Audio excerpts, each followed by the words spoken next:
Togo Info, le Togo à votre portée. Vous savez, on ne cache pas une victoire. La victoire ne se cache pas.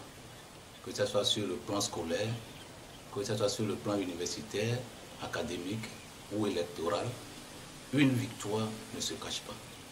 Et je pense que lors des campagnes électorales, nous avons, presque tous les candidats, ont présenté un programme de société. Et le peuple a vu que notre programme est réalisable, est réaliste par rapport à toutes les lignes que nous avons déclinées. Et donc le peuple massivement nous a fait confiance en nous votant et nous avons la victoire qui est reconnue sur le plan national et sur le plan international. Et donc à partir de ce moment-là, nous demandons humblement que le peuple togolais soit en remercié, soit ovationné par rapport au choix éclairé qu'il a fait.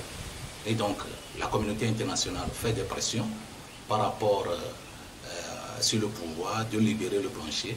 Et je pense que si la communauté internationale, les États-Unis, n'ont pas vu que le candidat de la dynamique a gagné les élections, effectivement, les États-Unis ne font pas les choses ou bien ne font pas les choses par hasard ou ne font pas les choses pour pouvoir plaire à X ou à Y. Mais c'est des gens qui sont droits, ils aiment la droiture, la justice. Et je pense qu'au nom de cette droiture et de cette justice, c'est pour cela qu'ils demandent, qu'ils font pression de recompter les voix, parce qu'ils ont su qu'il y a des irrégularités.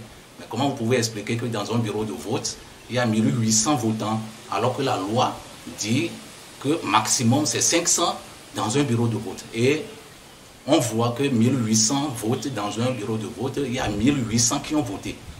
Ça veut dire qu'il y a un problème qui se pose.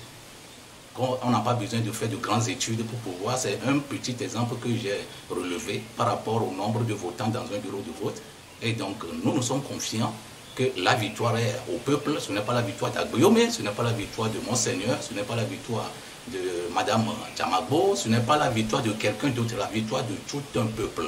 Et je pense que lorsque le peuple a décidé de trancher, rien ne peut...